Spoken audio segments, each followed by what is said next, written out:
நல்லா கம கமன்னு டேஸ்டியான காளான் பிரியாணி தாங்க செய்ய போகிறோம். இது வந்து சிக்கன் பிரியாணி டேஸ்ட்டில் வருங்க. நல்லா சூப்பராக இருக்கும். இதுக்கு ஃபஸ்ட்டு வந்து நான் குக்கரில் தாங்க செய்ய போகிறேன். இதுக்கு வந்து எண்ணெய் நான் கோல்டு வின்னர் ஆயில் வந்து நான் கொஞ்சம் ஊற்றிக்கிறேன். அதோட 2, 3 ஸ்பூனு நெய் ஊற்றிக்கலாங்க. இது கூட பார்த்திங்கன்னா 3 கிராம்பு, 2 ஏலக்காய், 1 துண்டு பட்டைங்க. அது கூட வந்து பார்த்திங்கன்னா அன்னாசி பூன்னு சொல்லுவாங்க. அது 1 பிரிஞ்சி இலை இது எல்லாத்தையும் வந்து நான் ஃப்ரை பண்ணிக்கிறேங்க. இது கூட பார்த்தீங்கன்னா 3 பெரிய வெங்காயம் வந்து நான் ஸ்லைஸாக நான் கட் பண்ணிக்கிட்டேங்க. இது வந்துட்டு இது கூட வந்து பச்சை மிளகாய் நான் 1 தான் சேர்த்திக்கிறேன். காரத்துக்கு நீங்கள் எச்சா கூட போட்டுக்கலாங்க. இது கூட புதினா வந்து ஃப்ளேவர் நல்லா கொடுக்கும். அதனால் வந்து நான் வெங்காயம் வணங்கியிலே வந்து போட்டுக்கிட்டேங்க. நல்லா வந்து வணக்கிக்கலாம். இது கூடயே 2, 3 ஸ்பூனு இஞ்சி பூண்டு பேஸ்ட்டு நான் சேர்த்திக்கிறேங்க. இது நல்லா வணக்கினதுக்கப்புறமா இது வந்து மசாலா சேர்த்திக்க போகிறோம். மஞ்சத்தூள், கரம் மசாலா தூள், அப்புறம் மிளகாத்தூள்.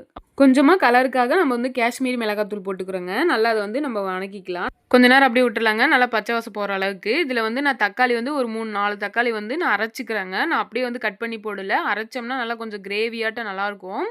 நல்லா மிக்ஸ் பண்ணிக்கலாங்க. இப்போ காளான் வந்து நான் வந்து ஒரு காளானை 4ஆ வந்து நான் கட் பண்ணிக்கிட்டேங்க. இப்போ அதில் வந்து நம்ம போட்டு கொஞ்ச நேரம் விட்டுறலாம். நல்லா அது காளான்லேருந்து தண்ணி இறங்கும். நல்லா கிளறி விட்டு கொஞ்ச நேரம் விட்டுறலாங்க. நல்லா வணங்கி எண்ணெய் பிரிஞ்சு வருங்க. அந்த ஸ்டேஜில் வந்து நம்ம வந்து தயிர் நல்லா புளிப்பான தயிர் நல்லா எடுத்துக்கலாம். நான் கொஞ்சம் நிறையாவே நல்லாவே உண்டுனா ஊற்றிக்கிட்டேங்க. இது கூட வந்து நம்ம மல்லித்தலை நான் வந்து சேர்த்திக்கிறேன்.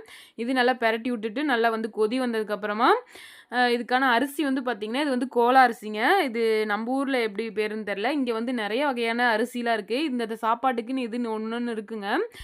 சாப்பாடு வந்து உடையாதுங்க. நல்லா சூப்பராக தனித்தனியாக உதிரியாக இருக்கும். இது வந்து நான் 2 கிளாஸ் அரிசி எடுத்துக்கிட்டேங்க. நான் இப்போ வந்து சாப்பாடு செய்யும்போது நான் ஊற வச்சேனே.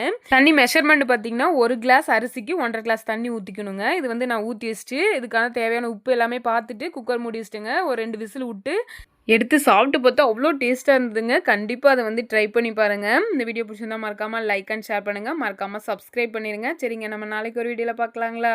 பாய்.